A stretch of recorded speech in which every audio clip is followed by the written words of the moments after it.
হরিকথা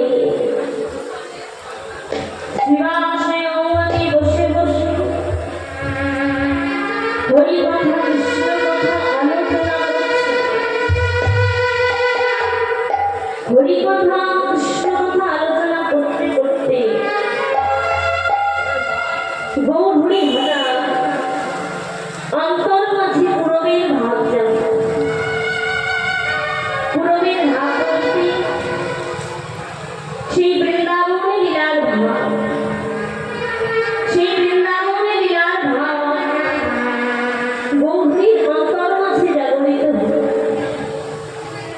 যেই না পুরবের ভাব অন্তর মাঝে জাগরিত হল, অমনি গৌরী আমার পুরবের ভাবে যাচ্ছে শ্যামলী, আবার যাচ্ছে ধবলী, পিয়ালি, কমলী।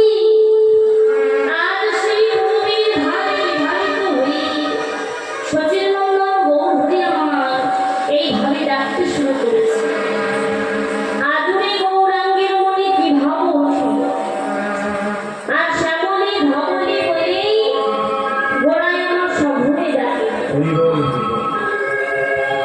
আর যখন ডাকছেন শ্যামলী ধবলী বলে, ভক্তগণ মনে মনে চিন্তা করছেন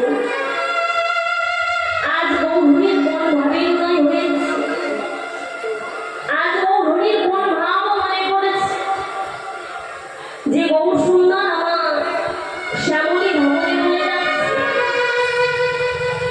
ভক্তগণ কিছু বুঝতে পারছে, তাই গৌরী আমার কি করলেন না, গৌরীকেই না শ্যামলী ধবলী বলে ডাক দিলে ভক্তগণ আর গৌরীর বদরূপে তাকালেন এবং বদরূপে তাকিয়ে যেই না দেখলেন যে আজ গৌরী হয়তো পুরবের ভাব জেগেছে। তাই গৌরীর বদনের দিকে তাকিয়ে আজকে গৌরীর ভাবটা বোঝার চেষ্টা করছে। যখন ভক্তগণ ভাবটা বুঝতে পারলেন না, সঙ্গে কে ছিলেন দাদা নিত্যানন্দ।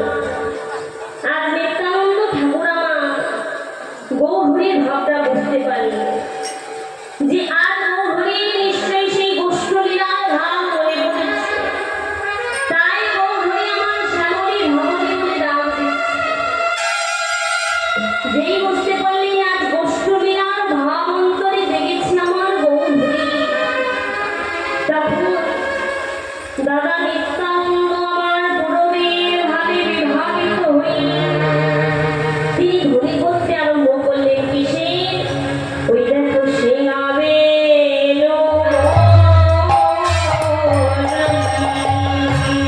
ওই সিনাবে